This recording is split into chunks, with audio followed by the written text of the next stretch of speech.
What's good? Back with another episode of the Major Music Lounge podcast. It's your host D Dot, and today we're actually gonna have a return guest, third time on. Shout out to Saint Oshun, which is a duo made of two artists, Porsha and C Dub. They're gonna come on, and they actually reached out to me a couple of weeks ago, and they came on last year. I want to say it was sometime during the summer. But when they did, they were dropping off a single titled I Do. Well, fast forward to now. I don't know what the news is, by the way, so I'm going to find out the same time as you guys. But they said they had a lot of success with their recent single. I Do is available on all streaming platforms, and there is a video also on YouTube you can check out if you want to go ahead and check that out after this episode. But they're going to talk about the success they had recently with that song, and they also did a Christmas single when they were on a podcast most recently in December that they talked about. But they're from the West Coast, originally from Milwaukee, Wisconsin, and they've been doing music for quite some time. And they it's almost like a pop R&B-ish type of sound that they have. I really like it.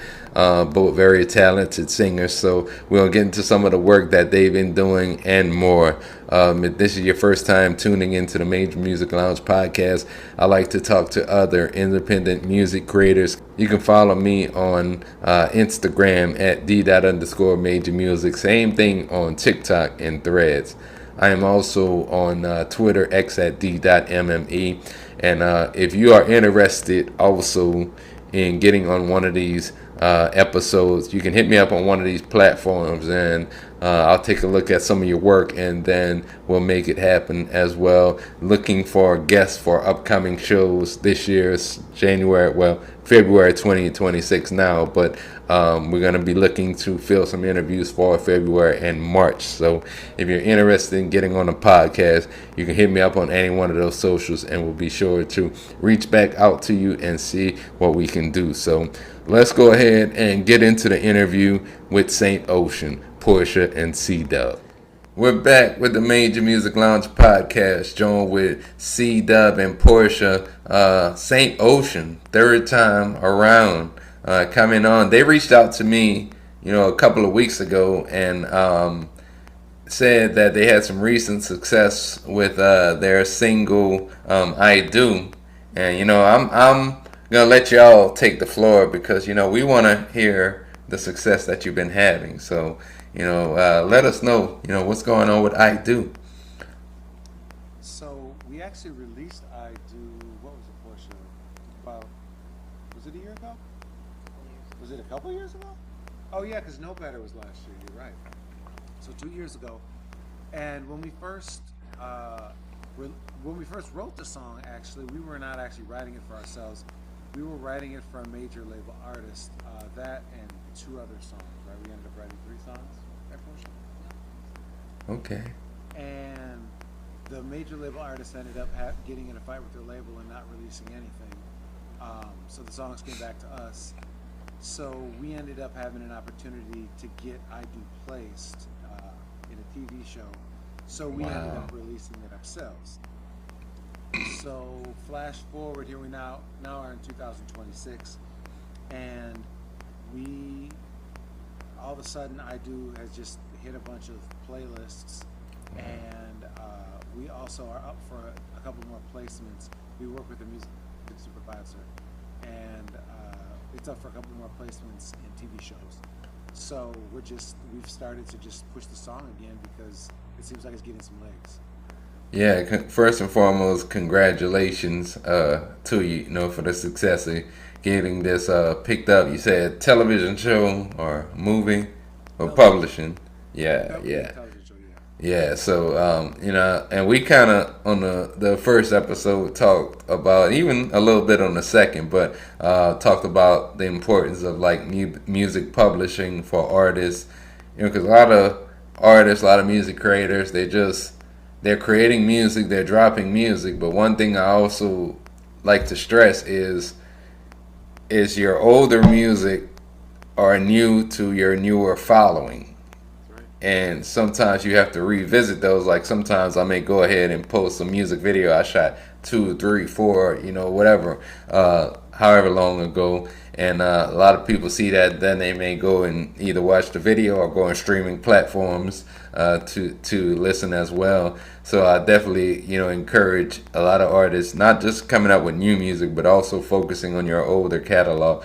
But with that also said, you always got to be shopping your tracks for publishing opportunities as well. Because just because it was made 2, 3 years ago doesn't mean it doesn't fit someone else's concept for today. So you always got to be shopping your tracks. Yeah. Yeah, that's facts.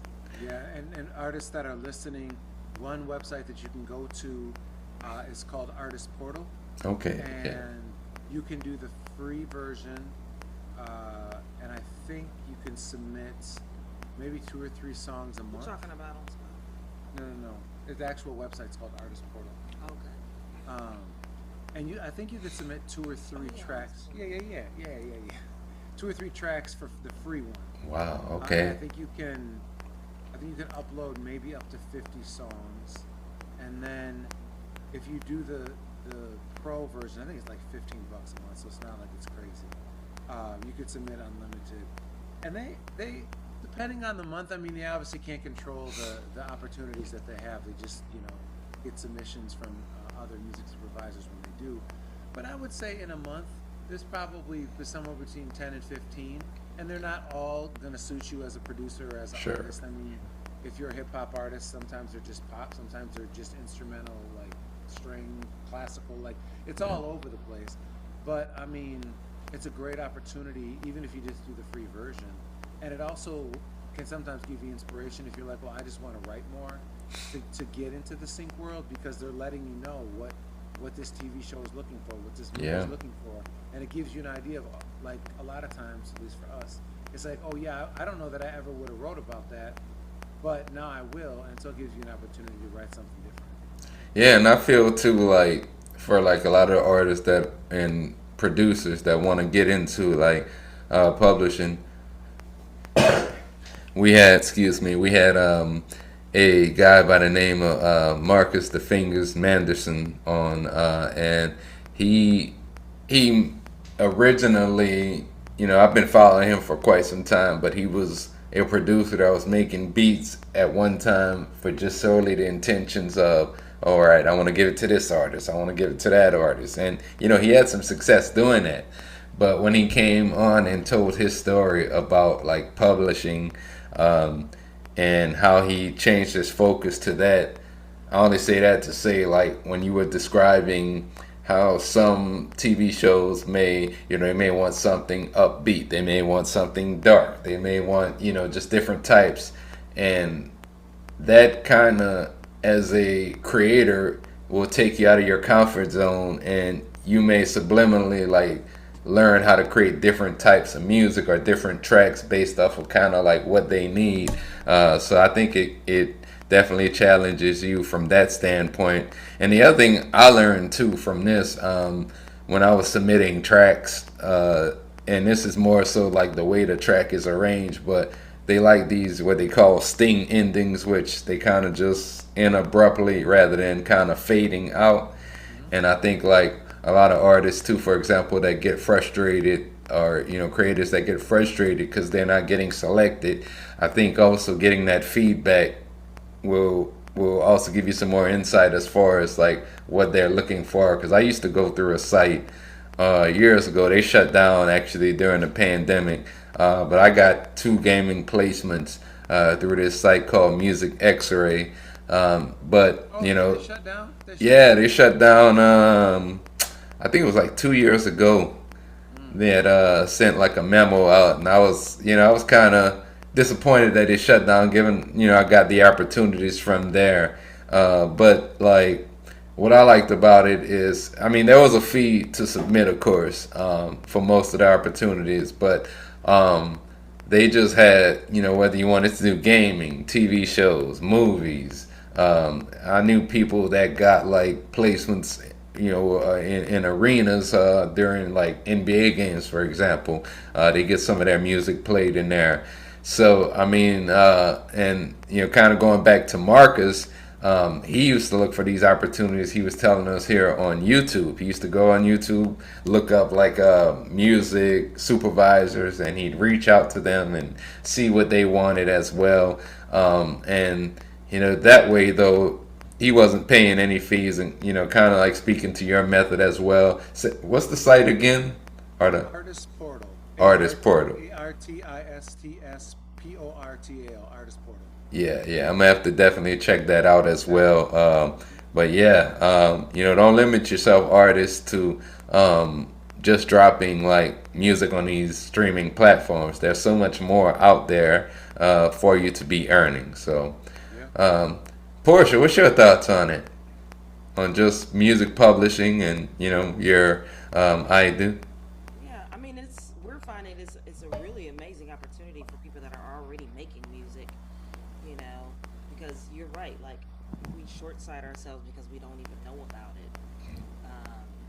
Short sight ourselves by just releasing on all these DSPs, which can not be the biggest win for a lot of us because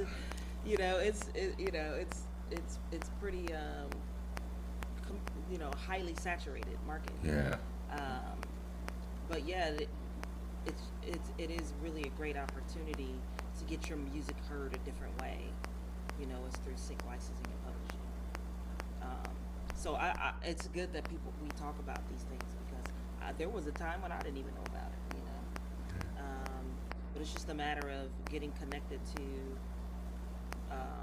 I feel like it's easier to get your music heard through sync licensing and publishing than it is just distributing through DSPs. In my personal opinion. Yeah. Yeah. It's buried. There's a lot going on over there. So it's just a great avenue to get your music heard and to make money. Yeah. In fact, you're going to, your rate of, what is it? ROI. The rate of investment, not the rate of return. The rate of investment is going to be much higher on that side than it is on the DSPs, on the Spotify, all the streaming platforms. Yeah, it's and I think you see that you said this. I think if not the last show you were on, the one before that, but you're mentioning kind of like somebody might be watching a movie or just sitting somewhere and they hear this song playing and they use Siri or Shazam to say, hey, what is this song that is playing?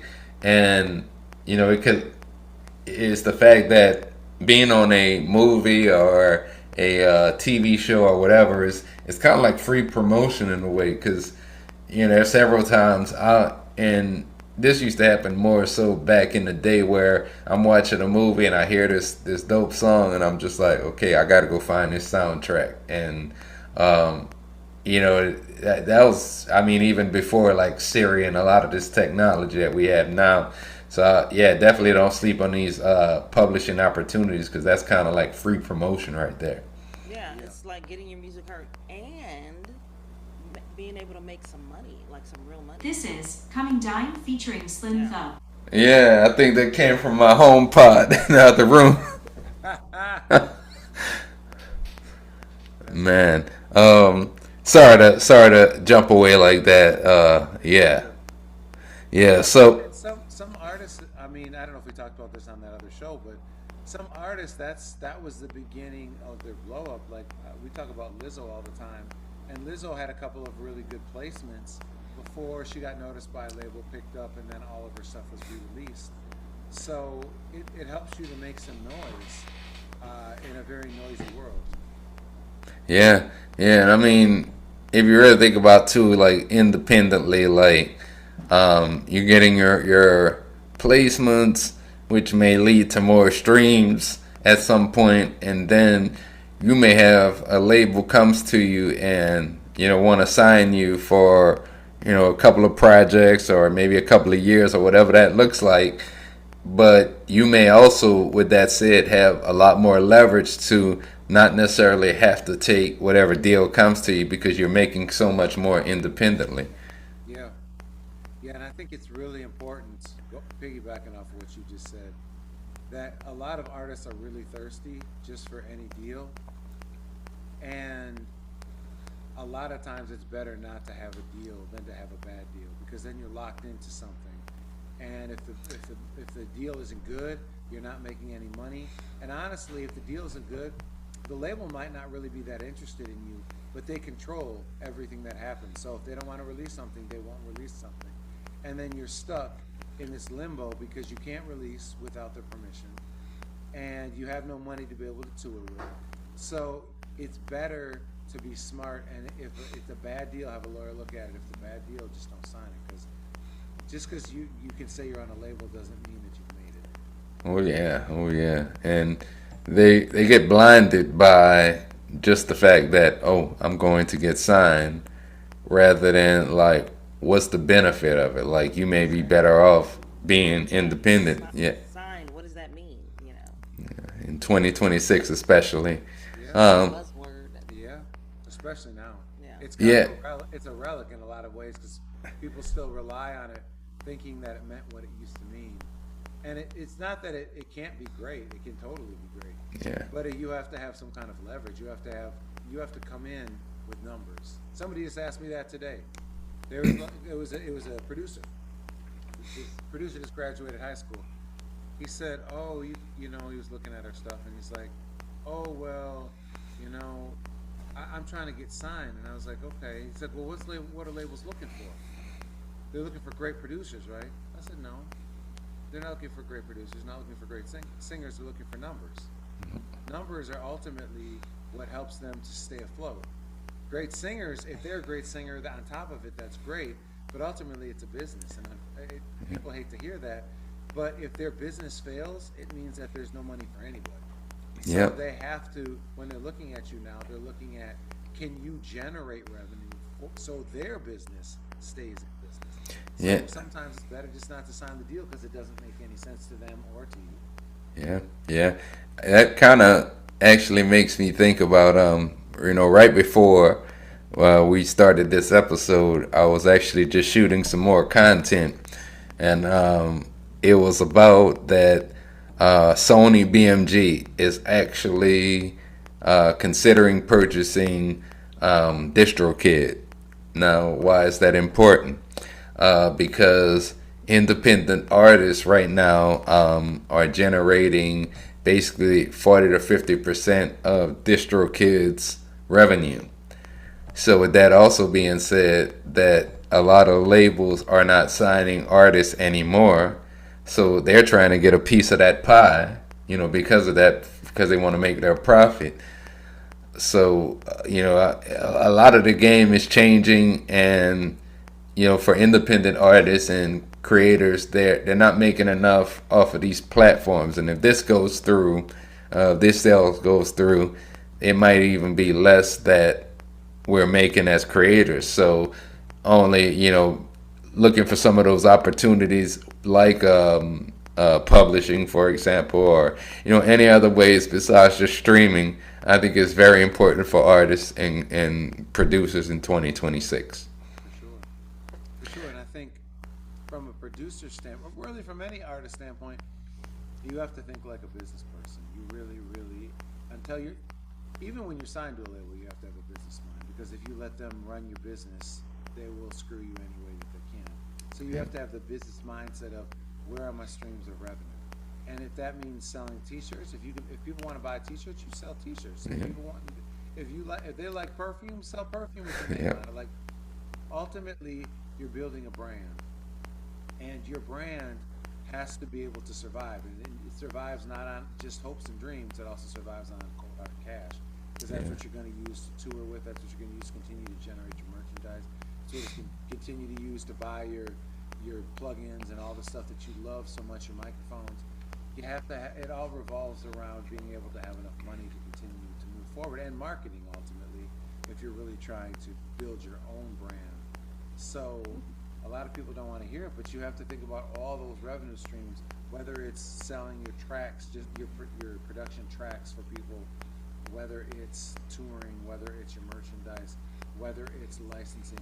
There's a lot of opportunities. Some people sell stems. Like I mean, they're yeah. really good at just making drums. Like they and people love it. Like some people are like, I'm terrible at drums, and they listen to your drums, and they buy them. So Yeah. you have to think of all those different opportunities, all those different ways that you can bring in money while you're building a brand. Yeah. I mean, you mentioned the STEM sound packs, collaborations. Some producers, and I think artists should do this. Like, here's the thing.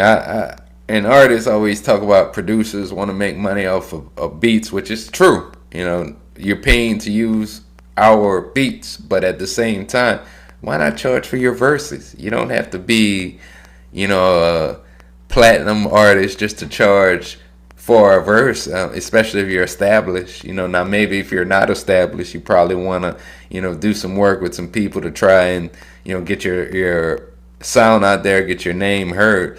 But there's several different ways to make money, whether it's with stems, whether it's selling verses, whatever that looks like. And you just can't limit yourself just to streaming platforms and DSPs. So yeah, I totally agree. Now, one of the things like that I always commended you to on is I was actually, every time I go, whether it's somebody that has been on the show before or somebody that is new to the show, I always go on and I just look around, whether it's their YouTube, their socials, whatever the case may be, and just looking at, and even I could see this on your Instagram, but y'all do a lot of interviews. You're doing a lot of podcast interviews, and I say that to only say that's another way of promotion right there. If somebody's watching this podcast at some point, and maybe they go to your streaming platform or YouTube, because we're talking about I do as well, but they might go to watch that video and you just gain a fan that way, and then vice versa. You may have somebody that also is kind of interested in doing a podcast or whatever, but like, how has going on different podcasts help you grow, whether it's gaining more fans or even leading to additional opportunities? I'll let you talk first. I'm doing some stuff. Go ahead. So the question is, how has going on podcasts led to other opportunities? Yeah. Or has it, like, any growth, or has it led to anything else for you doing a lot of interviews? I mean, I can't think of any opportunities right off the bat. Maybe you can. But Oh yeah, go. it just helps you personally grow. Like it's a great way to be able to like communicate your story without doing the actual music itself, right? So Yeah. I think it helps with communication skills, and then it also helps your audience to like you drop breadcrumbs about what's going on with you in your life, and whether you're a longtime fan or it's the first time you ever seen it, it's like it'll probably, who knows, there might be a little hook in there. Somebody be like, oh, that was interesting. They got an interesting story or whatever it is. Oh, I can't wait to hear the rest of their catalog. But I can't think of a opportunity that came out of podcast interviews. Yeah, I would agree with you as far as a specific opportunity. I can't think of one either. I just think it's really great content for people. Yeah, It's I great think so as for well. everyone, right? So like for the podcaster, and for the guest, right? Like it's just great content for both of them, and the people that watch them, or the potential to have the other fans that are coming in the future. Right? Sure. Yeah, it's a great way to communicate and storytell and entertain. But for me, it's just a really good exercise to be able to speak about my story, Yeah. Yeah, I mean, I definitely agree. It's a great way for fans and followers to really get a different perspective of you. I feel like a lot of times people that have known me for years, they sometimes see me on a podcast or whatever, or even tune into this one, but they'll see me on there and they'll hear me talking about something, and they're just like, I never knew you played an instrument years ago, or I never knew you made the beat for this song or whatever, and I think it opens them up to just one thing, seeing the human side of you for one, because they sometimes see me online and think all I do is just make beats, and I'm very insociable of in person, that is, but like that gets people seeing a different side of me.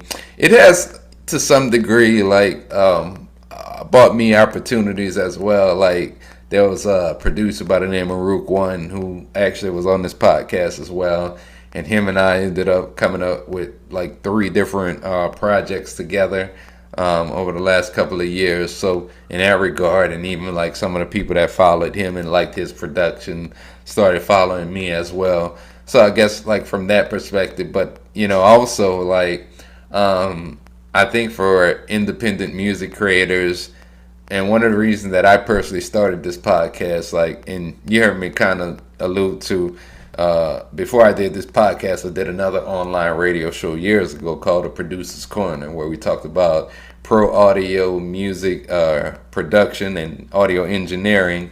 But it was also a spot where, kind of like we're doing now, although we didn't have the video portion of it, artists would still come on and talk about their past and how they got to where they are currently. So I think that there aren't really, or in mass quantity, there is not a large amount of like platforms that artists can go to talk about themselves and what they're working on. That's what I wanted to do, is kind of create a platform, like almost like some type of like music blog in a way, but that independent music creators can come on and talk about. So I think from that standpoint, it's helped me personally, and it's even brought me opportunities to be able to collaborate with other artists that were maybe interested in my production. But yeah, I encourage. And another thing is like, I feel like just from, and I've done over 150 episodes of this podcast, but there are times when, thank you. There are times when I get guests that are not like yo. What I mean by that is you got to pull answers out of them, because they'll come in. How long have you been creating music? 10 years. Oh my God. Who have you started? What do you use to make beats on? FL Studio. And it's just, the interview might go 15 minutes, 20 minutes or so. And what I used to do back then is, and I don't do this anymore, I used to try my hardest to try and think of questions on the fly. Because my normal process is, when I'm looking at somebody, and kind of like I said, when I'm researching somebody, I'll go in my notes and I'll type up at least 5 questions. And based off of whatever answers that person gives me, sometimes I build up on one of those. And, sometimes I try to keep my episodes mostly around 30 minutes, mostly, give or take. Sometimes it goes over if we got really interesting, guests that elaborate on their answers, but I've had some guests that, like I said, 15 minutes and we're done. And I learned not to try and extend those, because they just don't come out really well, and we're just up here looking at each other and nobody's saying anything. So yeah, I think podcasts really give artists and producers a platform to practice like media training and getting to do interviews. And like me, I'm not the most conversational person like off the camera, like, but like when it comes to doing interviews, I can do an interview with no issue. So yeah, I think some artists like that need to do more interviews. Yeah, media training. That's kind of what I was thinking when I said it's giving me practice to be able to speak about my life, my story, and just stories, because that's what interviews really are, right? Yeah, Like, yeah. The listener will be like, oh, I've been following them for a while. I didn't know they had a cat named George. I mean, I don't have a cat named George. So yeah, y'all got to do more interviews, artists, producers. It's definitely something that's gonna help you, and you never know what can come up. You never know. Yeah, it just gives you. It makes, like you said, it makes the people more human, more information that you share, and relatable. Definitely relatable. Definitely relatable. What do y'all have planned for I know we're just in February, but remainder 2026, anything, more singles, videos, performances? We've been working really hard on like rebranding ourselves and trying to finalize that. So that's been on the top of the list. I don't know if you want to go with that. So yeah, kind of how our year looks is we're going to finalize that, and then we're going to kind of test it. Excuse me. I do. Kind of once our brand is well Yeah, known. speaking of what he was saying, what you were just piggybacking off of what he was saying earlier about taking a song that you released several years ago and then reintroducing it where he's going with what he's talking about. So we're gonna pull I Do back out. Yeah. And not as our brand is defined, we're going to then try and experiment with it to kind of learn our voice, learn how to work with that better through a song that we already have released and is doing well. And then late spring we're gonna release a track. And then really trying to apply the brand, the new branding itself. I think it was trying to find our brand voice. yeah. Oh, I didn't hear you say that. Yeah, with that song, like the presentation's gonna look a little different. Yeah. What was it? So then in spring, we'll release our new single I wrote.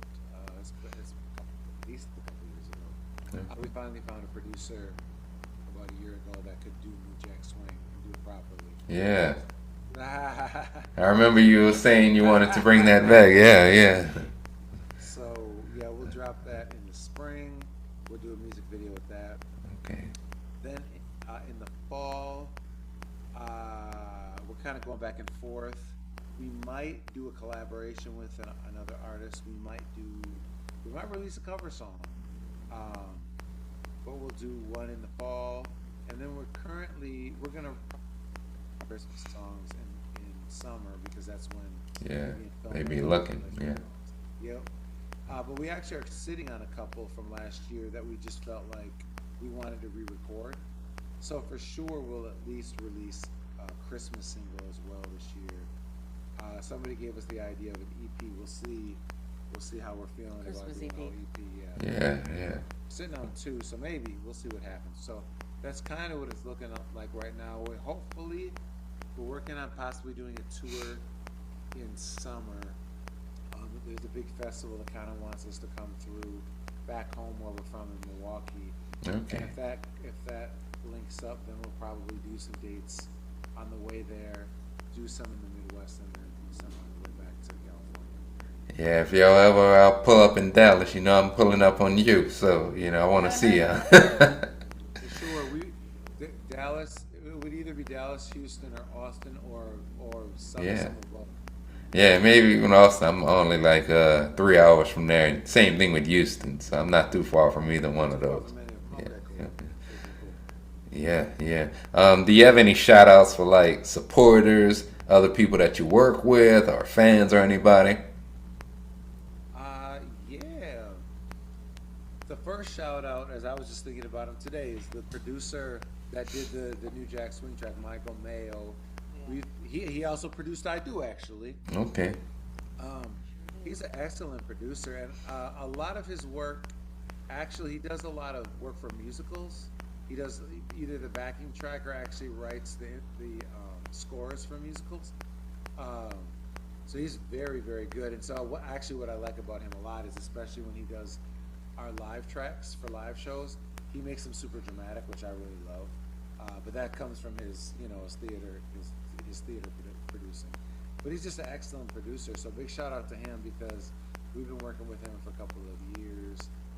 A big shout out. I have a feeling that we're gonna end up for that same song, that New Jack Swing song. We have a friend named Ebony who we've been working with for a while, and she's currently doing all the choreo for like all the '90s bands right now. She's doing. She just did Montel Jordan's stuff show. She's doing Backstreet Boys show. She's doing. Who else did she tell me she was doing? It's their live shows. Not Bob, obviously not Bobby Brown, but the group he was in. New Edition, yeah. She's doing the new and Belle Biv DeVoe. She's doing all the choreo for all of their shows, so That's you cool. can already know then she knows what she's doing. Yeah. When it comes to doing a New Jack Swing song, so I have a feeling she's gonna do the choreo and probably be in that music video. So big shout out to Ebony for that one. And then a big shout out to our dancers from our last show who have been itching. They keep asking me when we're doing another show. Corinne and Emily and Kitty.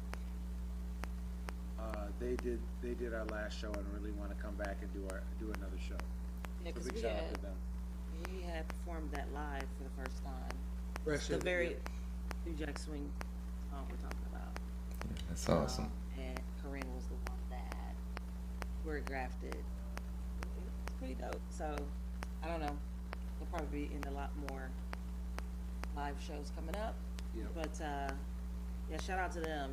Mad love for them, like, just, like, embracing the whole project and Yeah, like, getting excited yeah. about it and making it rehearsed- happen. And did a lot of rehearsals on their own. They did. Yeah, they Because did. when they only had, I think we talked about this before. They only had one rehearsal with us.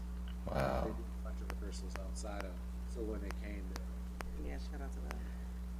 I think with y'all though, like, and it could be different too, like, being that you also work together so much that you kind of know each other. It's like I had a homeboy who I used to perform with, and we wouldn't always rehearse, but like we just had that chemistry. Like I knew where he was on the stage, vice versa.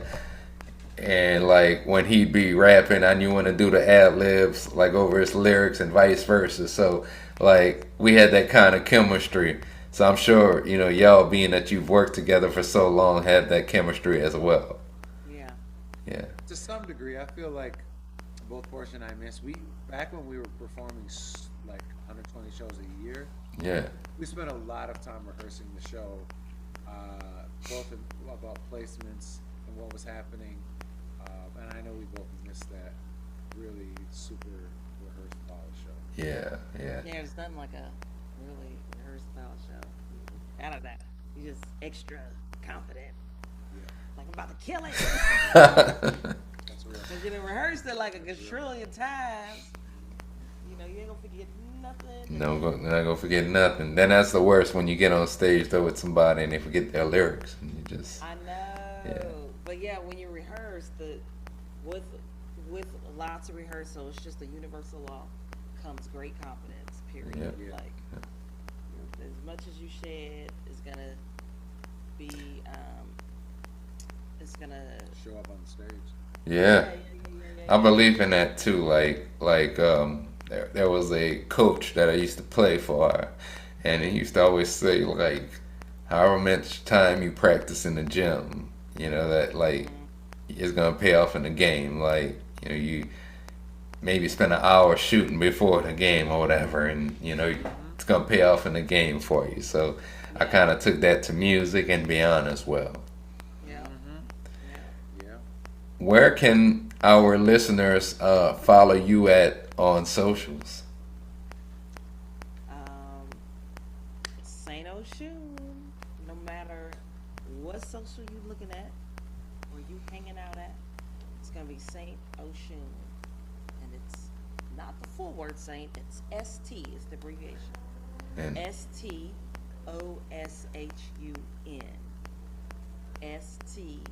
STOSHUN. Saint Oshun. Facebook, Instagram, TikTok, YouTube, Spotify, Apple, all the other streaming platforms, Tidal. We're out there. Website is even STOSHUN.com. Go ahead and hit Saint Oshun with that follow. Check out their single "I Do" and watch the video as well. You know, don't just listen to the single, watch the video, and stay tapped in. Whatever. We never talked about the music video. What about it? Oh, just it was. So do we have time to talk about the Yeah. Go right ahead. Okay. So the music video, I like to zig when everybody else is zagging. So I feel like for a lot of people, they just kind of are like, okay, my song is happy, so I'll just make a super happy music video. And so I Do is when people listen to it, it's a very upbeat, dancey, fun sort of track. But when I was thinking about it, I was like, we need to zig, because everybody's gonna expect it to zag. Like, they're gonna expect this just very fun music video. So when you watch the music video, I was the creative director, so I made it very dark. And because the message of the song is really being not sure you're attracted to this person, but you're not sure that you're ready for a relationship right now. And people have been there, I feel like, where maybe you got out of a relationship recently and you're not in the right headspace to get in this new one, but you're attracted to this person. Maybe you think they're cute, maybe you think they're clever, maybe you're just vibing with them, but you can't resist the attraction.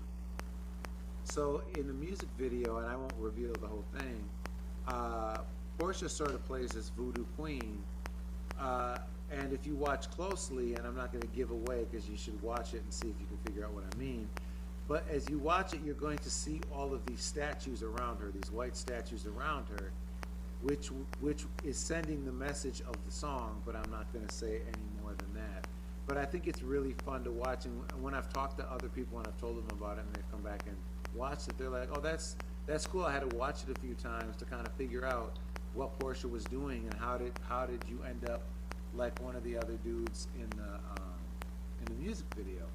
So I think we do a great job of doing music videos because they're both creative and unexpected, which I think is good when you really invest some time and thought in music videos, because that helps to show you have more creativity than just the music itself.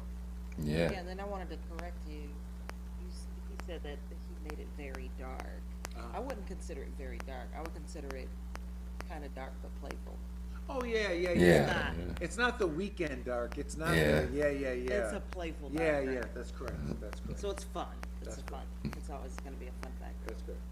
Yeah, I mean, these music videos are like, I kind of look at them as small movies, like 5 minutes or so, or it could be longer if you have a longer story included in it. But I've done them both ways, to where we just take the camera and we shoot, but also we have a story behind the video as well. But I feel like a lot of creators also, they do the videos just to do them. They don't necessarily put a story behind it. So I admire you for doing it that way as well. Thank you. Yeah, no problem at all. Go ahead, hit them with a follow on all socials at Saint Oshun. Check out I Do once again on YouTube as well as all streaming platforms. You can follow me on Instagram, d._major music. Same thing on TikTok and Threads. And consider subscribing if you hung around this long. Like to post interviews with other music creators, kind of like we did today with Saint Oshun, and just talk about trending music topics. This has been another episode of the Major Music Lounge podcast. It's D. Along with Porsha and C-Dub, Saint Oshun. Look like crowds, but I step out just to rock the stage. Music is many chapters, time to write a page. Burn sage, clear my space, negative vibes. It's that you people, you don't have to ask if they ride. It's time to slide, roll solo from state to state. You know what it is, D. The Great. I can't escape.